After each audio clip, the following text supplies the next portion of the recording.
നമസ്കാരം. നമസ്കാരം. അപ്പോൾ നമ്മൾ നോക്കുകയാണെന്നുണ്ടെങ്കിൽ പുതിയ UDF സർക്കാർ നിലവിൽ വന്നു.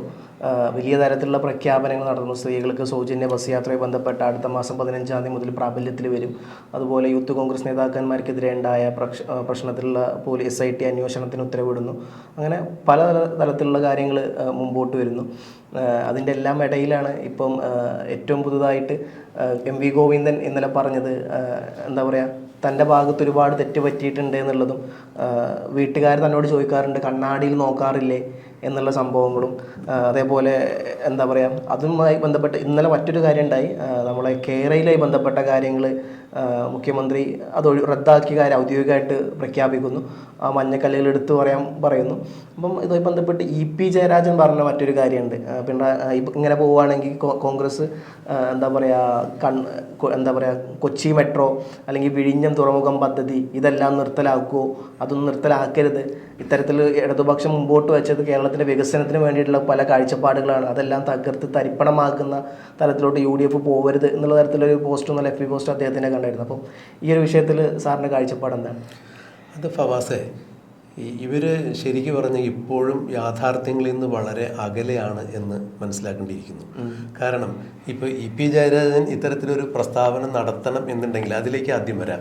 അതായത് മുഖ്യമന്ത്രി VD സതീശൻ കേരയിൽ പദ്ധതി റദ്ദ് ചെയ്തുകൊണ്ടൊരു വിജ്ഞാപനമാണ് പുറപ്പെടുവിച്ചതിന് കോടതിക്ക് കൊടുക്കണം. കോടതിയാണ് അത് അംഗീകരിക്കേണ്ടത്. ഉത്തരവ് കോടതി എന്നാണ് പറയേണ്ടത്. സർക്കാർ തലത്തിലെടുത്ത തീരുമാനം ഇന്നലെ മുഖ്യമന്ത്രി വിശദീകരിച്ചു. നോക്കൂ, കൃത്യമായ ഒരു DPR ഇല്ലാതെ, പാരിസ്ഥിതിക ആഘാത പഠനങ്ങളില്ലാതെ കേരളത്തെ രണ്ടായി വെട്ടിമുറിക്കുന്ന തരത്തിലുള്ള ഒരു പദ്ധതിയായിരുന്നു കേരയിൽ. നോക്കൂ, ഈ ഇടതുപക്ഷ സർക്കാർ എടുക്കുന്ന വികസനോന്മുഖമായിട്ടുള്ള കാര്യങ്ങൾക്കെല്ലാം എപ്പോഴും കൂടെ നിന്നിട്ടുള്ള ഒരു സംഘടനയാണ് ശാസ്ത്ര സാഹിത്യ പരിഷത്ത്.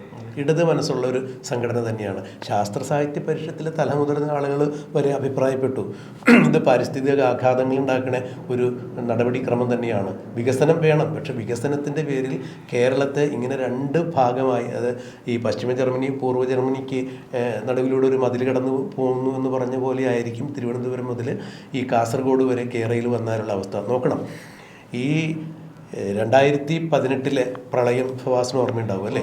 അന്ന് വൃഷ്ടിപ്രദേശത്ത് കൂടുതലും മഴ പെയ്തതിൻ്റെ പേരിൽ ഡാമുകൾ തുറന്നു വിടേണ്ടി വന്നു. ഡാമിൽ ജലനിരപ്പ് ഉയർന്നു കഴിഞ്ഞപ്പോൾ ഏതാണ്ട് 40ഓളം ഡാമുകൾ ഒരുമിച്ച് തുറന്നിട്ടാണ് ഈ പ്രളയം ഉണ്ടായത് എന്ന് പറയുന്നു.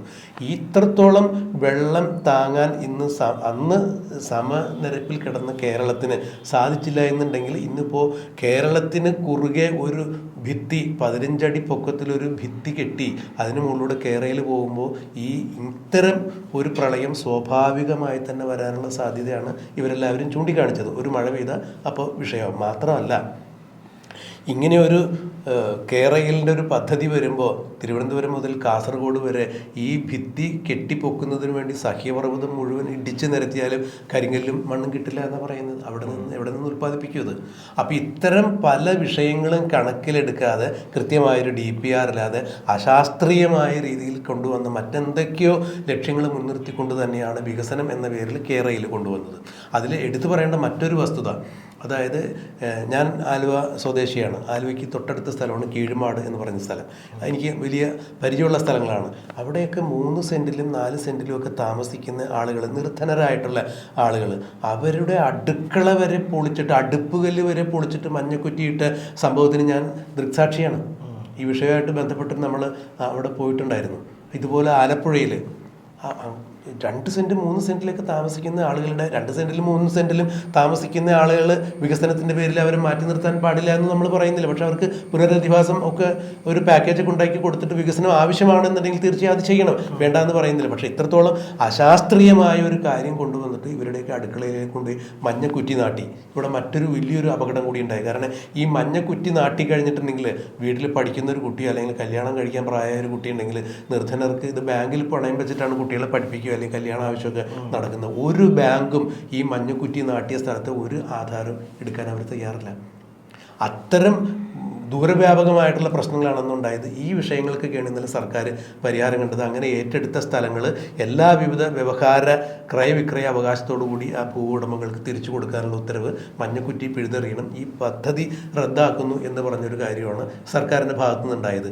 അതിന് ഇ പി ജയരാജൻ ഇവിടെ എന്താണ്, വിഴിഞ്ഞം തുറമുഖം നിഷേധിക്കരുത്, തുരങ്കപാത നിഷേധിക്കരുത്, മെട്രോ നിഷേധിക്കരുത് എന്നൊക്കെ പറയാൻ വെറും രാഷ്ട്രീയ ജൽപ്പനം മാത്രമാണ്. അല്ലെങ്കിലും എന്താണ്, കെ മുഹമ്മദ് അലി ഇന്ത്യക്ക് വേണ്ടി ഗോൾഡ് മെഡൽ നേടിയിട്ടുണ്ട് എന്ന് പറഞ്ഞ ഒരു മനുഷ്യൻ കൂടിയാണ് ഇദ്ദേഹം. മേഴ്സി എന്ന് പറഞ്ഞ് മെസ്സിയെ വിശേഷിപ്പിച്ച ഒരാളാണ് ഇ പി ജയരാജൻ. അപ്പോൾ അത് എല്ലാവർക്കും എല്ലാ കാര്യത്തിലും വിവരം ഉണ്ടായിക്കൊള്ളുന്നില്ല. സ്വാഭാവികമായും അദ്ദേഹത്തിന് പറ്റിയൊരു നാവ് പിഴയോ അല്ല എന്നുണ്ടെങ്കിൽ ഒരു വിവരക്കേടായിട്ട് മാത്രം നമുക്ക് ഇതിനെ മനസ്സിലാക്കാൻ സാധിക്കുകയുള്ളൂ. എന്താണ് യഥാർത്ഥത്തിൽ ഇവിടെ ഈ UDF സർക്കാർ കൈക്കൊണ്ട തീരുമാനം എന്നുള്ളതിൻ്റെ അന്തഃസത്ത മനസ്സിലാക്കാതെയാണ് അത്തരത്തിലൊരു പരാമർശം ഉണ്ടായത്. അദ്ദേഹം 14 മണിക്കൂർ മുമ്പാണ് അദ്ദേഹം സാധനം പോസ്റ്റ് ചെയ്തത്. ഞാനതൊന്ന് വായിക്കാം. കേരളത്തിൻ്റെ മുഖ്യമന്ത്രി VD സതീശനോട് ഒരു കാര്യം മാത്രമേ പറയാനുള്ളൂ. ദയവ് ചെയ്ത് നാഷണൽ ഹൈവേ 66-ഉം ഗെയിൽ പൈപ്പ് പദ്ധതിയും മെട്രോ പദ്ധതിയും ഒന്നും ഉപേക്ഷിക്കരുത്, വിഴിഞ്ഞം ബോട്ടും അവസാനിപ്പിക്കരുത് എന്ന് വിനയപരിസരം അഭ്യർത്ഥിക്കുകയാണ്. കേരളത്തിൻ്റെ വികസനത്തിൻ്റെ നാഴികക്കല്ലാകുന്ന പദ്ധതിയാണ് കേരയിൽ ഉപേക്ഷിച്ച മന്ത്രിസഭാ തീരുമാനം കേരള ജനതയോടുള്ള വഞ്ചനയാണ്. അപ്പം ഈ പറഞ്ഞപ്പെട്ട പോലെ നാഷണൽ ഹൈവേ 66 എന്നൊക്കെ പറയണത് സംസ്ഥാന സർക്കാരിൻ്റെ ആണെന്നൊക്കെ പറയുമ്പോൾ എത്ര വലിയ മണ്ടത്തരാണ്. നമുക്കറിയാം നാഷണൽ ഹൈവേ NH എന്ന് പറയുന്നത് കേന്ദ്ര സർക്കാരിൻ്റെ പദ്ധതിയാണ്. അതിന് വേണ്ട സ്ഥലങ്ങൾ കൊടുക്കുക അല്ലെങ്കിൽ സ്ഥലങ്ങൾ പറഞ്ഞു കൊടുക്കുക എന്നുള്ളതാണ് സംസ്ഥാന സർക്കാരിൻ്റെ ചുമതല. അത് കൊണ്ടുവരേണ്ട പദ്ധതി എന്ന് പറയുന്നത് കേന്ദ്ര സർക്കാരിൻ്റെയാണ്. അപ്പം മോദിയുടെ ഒരു വികസനമാണ് ഇപ്പോൾ യഥാർത്ഥത്തിൽ അദ്ദേഹം പറഞ്ഞത് സംസ്ഥാന സർക്കാരിൻ്റെ കീഴിലാണ് എന്നുള്ളത് പറഞ്ഞു. അപ്പോൾ ഇത്രത്തോളം വലിയ മണ്ടത്തരം പറയുന്നത് ഇപ്പോൾ നമ്മളെല്ലാവരും കണ്ടതാണ്. കൊച്ചി മെട്രോ ആരാണ് കൊണ്ടുവന്നെന്നുള്ളത്, വിഴിഞ്ഞം തുറമുഖത്തിന് ആരാണ് മഞ്ഞക്കല്ലിട്ടെന്നുള്ളൂ. അന്ന് ഉമ്മൻചാണ്ടി സാറാണ് ആ സാധനത്തിനൊക്കെ ഇട്ടത്. അപ്പം ഇത്രത്തോളം വലിയ മണ്ടത്തരം വിളിച്ചു പറയുമ്പോൾ ഒന്നല്ലെങ്കിൽ എനിക്ക് തോന്നുന്നത് പുതിയ ചരിത്രപരമായ ഒരു പശ്ചാത്തലം പരിശോധിക്കാതെയാണ് ഇവരൊക്കെ പറയുന്നതെന്നേ. ഇ പി ജയരാജനെ സംബന്ധിച്ചിടത്തോളം CPM സൗമ്യനായിട്ടുള്ള ഒരു മനുഷ്യൻ തന്നെയാണ്, യാതൊരു തർക്കമില്ല. അദ്ദേഹം ധാർഷ്ട്യത്തിന്റെ അഹങ്കാരത്തിന്റെ ഒന്നും ഭാഷ ഒരിക്കലും പറയാത്ത ഒരാളാണ്. നല്ലൊരു മനുഷ്യനാണ് അദ്ദേഹം. പക്ഷേ പാർട്ടിക്ക് വേണ്ടി അദ്ദേഹം പലപ്പോഴും ഇത്തരം പരാമർശങ്ങൾ നടത്തുന്നത് പാർട്ടിയെ വീട്ടിലാക്കുന്ന തരത്തിലാണ് പലപ്പോഴും കാണാറുള്ളത്. അപ്പോൾ അങ്ങനെ ഒരു പ്രതികരണം മാത്രമായി ഇതിനെ കണ്ടാൽ ഇപ്പോൾ ഫവാസ് പറഞ്ഞതുപോലെ നാഷണൽ ഹൈവേ പണി നടക്കുന്ന സമയത്ത് എവിടെയെങ്കിലുമൊക്കെ വിള്ളലുണ്ടാവും, ഇടിഞ്ഞു പോകുന്ന സമയത്ത് അത് കേന്ദ്രത്തിന്റെ പദ്ധതിയായി മാറും. അത് കൃത്യമായി ഇത്ര കിലോമീറ്റർ പൂർത്തിയായി കഴിയുമ്പോൾ അത് ഉദ്ഘാടനം ചെയ്യാൻ പൊതുമരാമത്ത് മന്ത്രി റിയാസ് വരും, അല്ലെങ്കിൽ റീൽസ് ഇട്ട് കളിക്കുന്നതാണ് നമ്മൾ കണ്ടിട്ടുള്ളത്. ഇപ്പൊ വിഴിഞ്ഞം പോർട്ടിന്റെ കാര്യം പറയുമ്പോൾ ഉമ്മൻചാണ്ടി സർക്കാരിന്റെ കാലത്താണ് അതിന്റെ കാര്യങ്ങളെല്ലാം നീക്കിയത്. പിണറായി വിജയൻ സർക്കാരിന്റെ കാലത്ത് കൃത്യമായി അതിൽ ഇടപെടലിൽ ഉണ്ടായിട്ടില്ല എന്ന് പറഞ്ഞത് തെറ്റ് തന്നെയാണ്. പിണറായി വിജയൻ സർക്കാരിന്റെ കാലത്തും അതിൽ ഇടപെടലിൽ ഉണ്ടായിട്ടുണ്ട് തീർച്ചയായും. അപ്പോൾ നമ്മൾ മാറി മാറി വരുന്ന സർക്കാരുകൾ ഓരോ സർക്കാരിനെയും തുടർച്ച തന്നെയാണ്. അപ്പോൾ ഒരു സർക്കാർ എടുക്കുന്ന വികസനോന്മുഖമായിട്ടുള്ള കാര്യങ്ങൾ അടുത്തൊരു സർക്കാർ വരുമ്പോൾ റദ്ദ് ചെയ്യാന്ന് പറഞ്ഞാൽ അത് പ്രാവർത്തികമല്ല. പക്ഷേ ജനദ്രോഹപരമായ രീതിയിൽ നോക്കൂ, ഇന്നലെ MP ഗോവിന്ദന്റെ തന്നെ ഒരു പ്രസ്താവന ഉണ്ടായിരുന്നു, കേരളയിൽ റദ്ദ് ചെയ്തെന്ന് പറഞ്ഞപ്പോൾ അത് ഞങ്ങൾ നേരത്തെ ഉപേക്ഷിച്ച കാര്യമാണ്. അപ്പോൾ ഇത് ഇ പി ജയരാജൻ അറിഞ്ഞില്ലേ എന്നുള്ളതാണ്. കേന്ദ്ര അനുമതി നൽകിയില്ല, കൃത്യം DPR കൊടുക്കാത്തതിൻ്റെ പേരിലാണ് അതിൻ്റെ ശാസ്ത്രീയ പഠനം നടത്തി. അത് കൊടുക്കാത്തതിൻ്റെ പേരിൽ തന്നെയാണ് കേന്ദ്ര അനുമതി കിട്ടാതിരുന്നത്. പാരിസ്ഥിതിക ആഘാതം ഇത്രത്തോളം കേരളം പോലുള്ളൊരു സംസ്ഥാനത്തിന് ഇത് താങ്ങാൻ പറ്റില്ല എന്ന് കണ്ട് മനസ്സിലാക്കിക്കൊണ്ട് തന്നെയാണ് അവർ ആ പദ്ധതിക്ക് അനുമതി കൊടുക്കാതിരുന്നത്. അത് ഫലത്തിൽ പിണറായി വിജയൻ തന്നെ കേരളയിൽ വരും കേട്ടോ എന്ന് പറഞ്ഞ് പിണറായി വിജയൻ തന്നെ ഈ പദ്ധതി ഇനി നടക്കുമെന്ന് തോന്നുന്നില്ല എന്ന് ഒരു പൊതുവേദിയിൽ സംസാരിക്കുകയുണ്ടായി. അപ്പോൾ അവർ നേരത്തെ തീരുമാനം എടുത്തു. പക്ഷേ എന്നിട്ടും ജനങ്ങളെ വഞ്ചിച്ചു. ഈ പരിപാടി ഞങ്ങൾ റദ്ദ് ചെയ്യുന്നു എന്ന് ജനങ്ങളോട് പറഞ്ഞില്ല. അതിനുവേണ്ടി 65 ലക്ഷം ആണ് ഈ വിവിധ കാര്യങ്ങൾക്ക് വേണ്ടി മുടക്കി എന്നുള്ളതാണ് നമ്മൾ മനസ്സിലാക്കുന്നത്. അപ്പോൾ ഈ എത്രത്തോളം 65 ലക്ഷം എന്ന് പറഞ്ഞാൽ ഈ മഞ്ഞക്കുറ്റി നാട്ടാൻ വേണ്ടി ഒന്ന് ആലോചിച്ച് നോക്കണം. എൻ്റെ കണക്ക് തെറ്റിയിട്ടുണ്ടോ എന്നുള്ളത് വീണ്ടും പരിശോധിക്കണം. 65 ലക്ഷം എന്നുള്ളതാണ് ഞാൻ മനസ്സിലാക്കിയിരിക്കുന്നത്, 65 കോടിയല്ല എന്നുള്ളതാണ്. പക്ഷേ എന്ത് തന്നെയായാലും ഈ മഞ്ഞക്കുറ്റി നാട്ടിയ സ്ഥലത്ത് അവർക്ക് അവരുടെ ഭൂമി ക്രയവിക്രയം ചെയ്യാൻ സാധിക്കുന്നില്ല, അവർക്കൊന്നും ചെയ്യാൻ സാധിക്കാൻ പറ്റാത്ത രീതിയിൽ അത്രയും ജനങ്ങളെ അക്വിസിഷൻ എന്ന പേരിൽ അത് അക്വയർ ചെയ്തിട്ടിട്ട് അവർക്കൊന്നും ചെയ്യാൻ പറ്റാത്ത അവരെ നിർജീവാവസ്ഥയിലാക്കിയിട്ട് ഈ പദ്ധതി ഉപേക്ഷിക്കുകയാണെങ്കിൽ ഞങ്ങൾ ഉപേക്ഷിച്ചു എന്ന് പറയണ്ടേ? അത് ഇവർ വന്ന് റദ്ദ് ചെയ്യുമ്പോഴാണ് ഞങ്ങൾ നേരത്തെ ഉപേക്ഷിച്ച പദ്ധതിയാണെന്ന് പറയണ്ടേ? അത് മനസ്സിലാക്കാതെയാണ് ഇപ്പോൾ ഇ പി ജയരാജൻ പറയുന്നത് അതിന് വരെയുള്ള പദ്ധതികൾ ഉപേക്ഷിക്കരുതെന്ന്. അതും ദേശീയപാത പോലുള്ള പദ്ധതികൾ എങ്ങനെയാണ് VD സതീശന് ഉപേക്ഷിക്കാൻ സാധിക്കുക? അപ്പോൾ കാര്യങ്ങൾ സമഗ്രമായി മനസ്സിലാക്കാതെ വെറുതെ രാഷ്ട്രീയത്തിന് വേണ്ടി അല്ലെങ്കിൽ രാഷ്ട്രീയം മനസ്സിലാക്കാതെ അണികളെ പ്രകോപിപ്പിക്കാൻ വേണ്ടി നടത്തുന്ന ഒരു പ്രഖ്യാപനമായിട്ട് പ്രഹസനമായിട്ട് എനിക്കതിനെ മനസ്സിലാക്കാൻ കഴിയുന്നുള്ളൂ. അപ്പം ഇതിൽ ഞാൻ ഇന്ന് രാവിലെ പത്രം വായിച്ചപ്പോൾ 49 കോടിയാണ് ഇതിനു വേണ്ടി അവർ ചെല്ലുന്നത്. 65 ലക്ഷം അല്ല, 49 കോടിയാണ്. 49 കോടി. അപ്പം ഇത്തരത്തിൽ ഇത്രയും വലിയ 49 കോടി എന്നൊക്കെ പറഞ്ഞാൽ നമ്മളെ പൈസയാണല്ലോ. അപ്പം അത് പിന്നെ എങ്ങനെ ചിലവായാലും അവർക്ക് അതിന് ബോധേടല്ല, അവരതിന് ഉത്തരവാദിയല്ല. നമ്മൾ നികുതി കൊടുക്കുന്ന പൈസ എന്ത് വേണമെങ്കിലും ചെയ്യാം, എന്ത് തോന്നിവാസം ചെയ്യാന്നുള്ള രീതിയിലാണ്. അതിപ്പോൾ ഈ പറഞ്ഞ പോലെ ഒരു തരിക്കും പറ്റാണ്ടായി പോയി, ആ പൈസ പോയി അവിടെ. അപ്പം ഞാൻ അതിൽ ഖേദപ്പെട്ടിട്ടോ സങ്കടപ്പെട്ടിട്ടോ നമുക്ക് ആർക്കും ഒരു കാര്യമില്ല, ആ പൈസ പോകാനുള്ളത് പോയി. അപ്പം ഇത്തരത്തിലുള്ള വലിയ മണ്ടത്തരങ്ങൾ ചെയ്യുമ്പോൾ ഒന്നല്ലെങ്കിൽ അതിൻ്റെ ശാസ്ത്രീയ വശങ്ങൾ പഠിക്കുക, അത് നടക്കുമോ ഇല്ലയോ എന്നുള്ളത് നോക്കുക, അതിൻ്റെ പാരിസ്ഥിതിക പ്രശ്നങ്ങൾ എന്തൊക്കെയാണെന്നുള്ളത് നോക്കുക, ജനങ്ങളുടെ കൺസേൺ ജനങ്ങളോട് ചോദിക്കുക. ഇത് വന്നു കഴിഞ്ഞാൽ അവരുടെ എന്തൊക്കെ പ്രശ്നം. അപ്പം ചില ആൾക്കാർ പറയും ഞങ്ങൾ വീട് പോകും, അപ്പം അങ്ങനെയാണെങ്കിൽ നമുക്ക് വേറെ വീട് വെച്ച് കൊടുക്കണ്ടേ. ഒരുപാട് വീട് പോകുന്നതാണെന്നുണ്ടെങ്കിൽ നമ്മൾ വയനാട് ചെയ്ത പോലെ അവർക്ക് വേറെ ടൗണിലോട്ട് അവരെ മാറ്റി ഷിഫ്റ്റ് ചെയ്യുന്ന തരത്തിലുള്ള പരിപാടിയായിട്ട് മുമ്പോട്ട് കൊണ്ടുവരും. ഇനിയിപ്പം ഈ പറഞ്ഞ പോലെ എക്കോളജിക്കലി ഭയങ്കര പിന്നെ നെഗറ്റീവായിട്ട് നിൽക്കുന്ന അല്ലെങ്കിൽ സെൻസിറ്റീവായി നിൽക്കുന്ന സ്ഥലങ്ങളുണ്ടെന്നുണ്ടെങ്കിൽ നമ്മൾ റൂട്ട് മാറ്റേണ്ടി വരും. അപ്പം ഇത്തരത്തിലൊക്കെയാണ് സാധനം മുമ്പോട്ട് പോകുന്നത്. അപ്പോൾ ജനങ്ങളോട് ചോദിക്കാണ്ട് അല്ലെങ്കിൽ അതിൻ്റെ കൃത്യമായിട്ടുള്ള പഠനം നടത്താണ്ട് മുമ്പോട്ട് പോയതിൻ്റെ ഏറ്റവും വലിയ പ്രശ്നമായിട്ടാണ് എനിക്ക് സാധനം തോന്നിയിട്ടുള്ളത്. തീർച്ചയായും അതിപ്പോൾ വികസനത്തിന് ഒരാളും എതിരല്ല. നമ്മൾ 6 നൂറ്റാണ്ടുകൾക്ക് അപ്പുറം ജീവിച്ച പറ്റില്ല. വികസനം നമുക്ക് നമ്മുടെ പരിസ്ഥിതിയെ കണക്കിലെടുത്തുകൊണ്ട് നമ്മുടെ കാലാവസ്ഥയും പരിസ്ഥിതിയും ഭൂപ്രകൃതിയും എല്ലാം ഉൾക്കൊണ്ടിട്ട് വേണം മുന്നോട്ട് കൊണ്ടുപോകാൻ. അവിടെ താമസിക്കുന്ന ജനങ്ങളുടെ അതിജീവനത്തിനും പ്രസക്തിയുണ്ട്. ഇപ്പോൾ ഒരു വിഭാഗം ജനങ്ങൾ ഒരു പ്രത്യേക മേഖലയിൽ താമസിക്കുകയാണെങ്കിൽ ആ വഴിയിലൂടെയാണ് വികസനം പോകേണ്ടതെങ്കിൽ പാരിസ്ഥിതിക ആഘാത പഠനപ്രകാരം അതാണ് ഏറ്റവും അനുയോജ്യമായെങ്കിൽ ആദ്യം ആ മനുഷ്യരുടെ പുനരധിവാസം കൃത്യമായി നിർവഹിച്ചതിന് ശേഷം തന്നെയായിരിക്കണം ഇതൊക്കെ ചെയ്യേണ്ടത്. ആരും വികസനത്തിനെതിരെ വികസനം തീർച്ചയായും നമുക്ക് വേണം, അതിനും ആരും എതിരില്ല. പക്ഷെ എല്ലാം അശാസ്ത്രീയമായ രീതിയിലാവരുത്, ശാസ്ത്രീയമായ രീതിയിലായിരിക്കണം.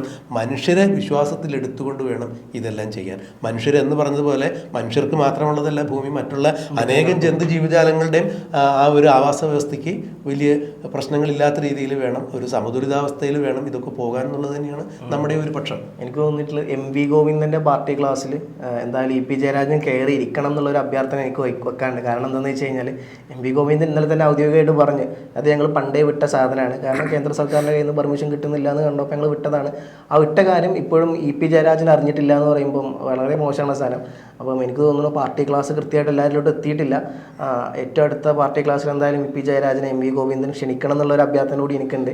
എന്നാൽ ഇത്തരത്തിലുള്ള മണ്ടത്തരങ്ങൾ ഇനി പാർട്ടിയുടെ തലമുതിർന്ന പക്വതയാർന്ന നേതാക്കന്മാർ വിളിച്ച് പറയാണ്ടിരിക്കുള്ളൂ എന്നുള്ളൊരു അഭ്യർത്ഥന കൂടി മുമ്പോട്ട് വെക്കാൻ. അല്ല, തീർച്ചയായും അതൊരു നിർദ്ദേശം തന്നെയാണ്. പക്ഷേ ഇതിൽ എനിക്ക് ചൂണ്ടിക്കാണിക്കാനുള്ള കാര്യം, ഇങ്ങനൊരു പദ്ധതി കൊണ്ടുവരുമ്പോൾ ജനങ്ങളെ വിളിച്ച് അവരുടെ ഉപദേശം തേടുക അല്ലെങ്കിൽ അവരുടെ അഭിപ്രായം തേടുക എന്നത് പറഞ്ഞതുപോലെ ഇങ്ങനൊരു പദ്ധതി ഞങ്ങൾ ഉപേക്ഷിച്ചു എന്ന് കൂടി ജനങ്ങളോട് പറയാനുള്ള ഒരു മര്യാദ കാണിക്കണ്ടേ? അതിലൊരു വിജ്ഞാപനത്തിലൂടെ അവരങ്ങനെ ചെയ്തിരുന്നുവെങ്കിൽ ഇന്നിപ്പോൾ VD സതീശൻ മുഖ്യമന്ത്രിയായാലും ഇത് ചെയ്യേണ്ടി വരില്ലായിരുന്നു, പക്ഷെ മുഖ്യമന്ത്രി ആവില്ലായിരിക്കാം. ഇല്ലേ? അപ്പോൾ ഒന്ന് ആലോചിച്ച് നോക്കൂ, ജനദ്രോഹപരമായ കാര്യങ്ങളാണ് അല്ലെങ്കിൽ ജനങ്ങളെ വിശ്വാസത്തിലെടുക്കാതെയാണ് ഒരു പദ്ധതി തുടങ്ങിയതെങ്കിൽ അത് തീർച്ചയായും മുന്നോട്ട് കൊണ്ടുപോകാൻ പറ്റാത്തൊരു സാഹചര്യം ഉണ്ടെങ്കിൽ നമ്മുടെ ഇന്നിന്ന സാഹചര്യം മൂലം ഇന്നിന്ന വിഷയങ്ങൾ മൂലം നമുക്കത് ഉപേക്ഷിക്കേണ്ടി വന്നു എന്ന് ജനങ്ങളെ ബോധ്യപ്പെടുത്തേണ്ടത് സാമാന്യ മര്യാദ തന്നെയാണ്. ആ മര്യാദ പാലിക്കാത്തതിൻ്റെ പേരിൽ തന്നെയാണ് ഒരു തുടർ സർക്കാർ വരുമ്പോൾ അവർക്കത് ചെയ്യേണ്ടി വരിക. അതിൽ കേവലം രാഷ്ട്രീയം മാത്രം കണ്ടു കഴിഞ്ഞാൽ EP ജയരാജനെ പോലുള്ള ഒരു രാഷ്ട്രീയ നേതാവ് അത്തരത്തിൽ പറയുന്നത് നമുക്ക് ഒരു കാരണവശാലും ഉൾക്കൊള്ളാൻ സാധിക്കില്ല. ഒരു കാര്യം കൂടി നമുക്ക് ഈ കാര്യത്തിൽ പറയാണ്ട് പോകാൻ പറ്റില്ല. കാരണം ഇന്നലെ MV ഗോവിന്ദൻ്റെ ഒരു വാർത്താ സമ്മേളനത്തിൽ അദ്ദേഹം വളരെ പക്വതയാർന്ന സ്വഭാവത്തോടു കൂടിയാണ്, ഇതേവരെയുള്ള ഗോവിന്ദനായിരുന്നില്ല ഇന്നലെ സംസാരിച്ചെന്നുള്ള കാര്യം എനിക്ക് ഫീൽ ചെയ്തു. അദ്ദേഹം തന്നെ പറഞ്ഞതുണ്ട്, വീട്ടുകാരെന്നോട് ചോദിക്കാറുണ്ട് നിങ്ങൾ കണ്ണാടിയിൽ നോക്കാറില്ലേ എന്നുള്ള തരത്തിലേക്ക്. അപ്പം ആ വീട്ടുകാർ പോലും പ്രത്യക്ഷമായിട്ടും പരോക്ഷമായിട്ടും പറയുന്നുണ്ട് നിങ്ങളുടെ പെരുമാറ്റം ശരിയല്ല എന്നുള്ളത്. അപ്പം അദ്ദേഹം എന്തായാലും തെറ്റുപറ്റും, മനുഷ്യനാണ്, അത് ഇപ്പോഴെങ്കിലും അദ്ദേഹം മനസ്സിലാക്കി എന്നുള്ളതും വളരെ പക്വതയാർന്ന രീതിയിലാണ് ഇന്നലെ സംസാരിച്ചത്. ഈ ടോപ്പിക്ക് കേരളിൻ്റെ കാര്യം വന്നപ്പോഴൊക്കെ ജനങ്ങൾക്കിടയിൽ അല്ലെങ്കിൽ മാധ്യമപ്രവർത്തകർക്കിടയിൽ വളരെ പക്വതയാർന്ന നല്ല സ്വഭാവത്തോടു കൂടി, മറ്റേത് ഇങ്ങനെയൊന്നും ആയിരുന്നില്ല, പോണവർ പോട്ടെ ആ രീതിയിൽ അദ്ദേഹം കണ്ടുള്ളൂ പല ആൾക്കാരും. അതാണ് ഇത്ര വലിയ തലത്തിലോട്ട് പാർട്ടിയെ തോൽവിയുടെ വക്കിൽ എത്തിച്ചതും. പക്ഷെ എന്തായാലും നന്നാവാനുള്ള ഷോട്ട് എടുത്തതിന് അദ്ദേഹത്തെ എന്താ പറയുക നമ്മൾ അഭിനന്ദിക്കാതിരിക്കാനും പറ്റില്ല. അല്ല, അത് വലിയ എടുത്തു പറയേണ്ട ഒരു കാര്യമാണ്. അത്രത്തോളം ഒരു പശ്ചാത്താപത്തോടു കൂടിയുള്ളൊരു ഒരു പുനർവിചിന്തനം നടത്തിയിട്ടുണ്ടെങ്കിൽ നല്ല കാര്യം, വീട്ടുകാർ ചൂണ്ടിക്കാണിച്ചിട്ടുണ്ടെങ്കിൽ നല്ല കാര്യം. ഇത് തന്നെയാണ്, ഇതേ അഭിപ്രായം തന്നെയാണ് മുഖ്യമന്ത്രി പിണറായി വിജയൻ മറ്റൊരു വേദിയിൽ സംസാരിച്ചപ്പോൾ പറഞ്ഞത്. അദ്ദേഹം പറഞ്ഞത് ജനങ്ങൾക്ക് വേണ്ടി ഒരുപാട് കാര്യങ്ങൾ ചെയ്തു, പക്ഷേ ജനങ്ങൾ മറ്റൊരു സർക്കാർ വരാൻ ആഗ്രഹിച്ചു എന്ന് പറയുമ്പോൾ മറ്റൊരു സർക്കാർ വരാൻ ജനങ്ങൾ ആഗ്രഹിച്ചു എന്ന് പറയുമ്പോൾ ഈ സർക്കാർ വലിയ പോരായ്മയായിരുന്നു എന്നുള്ളതിൻ്റെ ആ ഒരു ഉദാഹരണം അല്ലെങ്കിൽ ദൃഷ്ടാന്തം പിണറായി വിജയൻ തന്നെ ജനങ്ങൾക്ക് മുന്നിൽ വയ്ക്കുന്നു. പിണറായി തന്നെ സമ്മതിക്കുന്നു ഈ സർക്കാർ മോശമായിരുന്നു എന്ന് ജനങ്ങൾക്ക് അഭിപ്രായം ഉണ്ടായിരുന്നു എന്നുള്ളത് തന്നെയാണല്ലോ അതിലൂടെ വ്യക്തമാകുന്നത്. എന്തായാലും ഇവരൊരു പുനർവിചിന്തനം നടത്തട്ടെ. എൻ്റെ ഒരു അഭിപ്രായത്തിൽ ഇടതുപക്ഷം ശക്തമായ ഒരു സാന്നിധ്യം ഇവിടെ ഉണ്ടായിരിക്കണം. കാരണം ഭരണപക്ഷം ഉണ്ടെങ്കിൽ പ്രതിപക്ഷം വേണം, പ്രതിപക്ഷം ഉണ്ടെങ്കിൽ ഭരണപക്ഷം വേണം. അപ്പോൾ പരസ്പരം ക്രിയാത്മകമായ നിർദ്ദേശങ്ങളും വിമർശനങ്ങളും എല്ലാം ഉണ്ടായാലേ സുഗമമായൊരു ഭരണം, ജനഹിതമായൊരു ഭരണം ഉണ്ടാവുള്ളൂ. അതിന് ഇടതുപക്ഷത്തിൻ്റെ ഒരു പ്രസക്തിയും പ്രാധാന്യവും ഒരിക്കലും നഷ്ടപ്പെടുന്നില്ല. അതുകൂടെ വേണം എന്ന് തന്നെയാണ് എൻ്റെ വ്യക്തിപരമായ അഭിപ്രായം. അതുകൊണ്ട് ഇടതുപക്ഷം ഈ തെരഞ്ഞെടുപ്പിൽ പരാജയപ്പെട്ടതിൻ്റെ പേരിൽ ഇനി അത് കേരളത്തിൽ ഉണ്ടാവില്ല എന്നൊന്നും നമ്മളൊരിക്കലും കണക്കിലെടുക്കുന്നില്ല. അവർ തിരിച്ചു വരട്ടെ, തെറ്റുതിരുത്തി.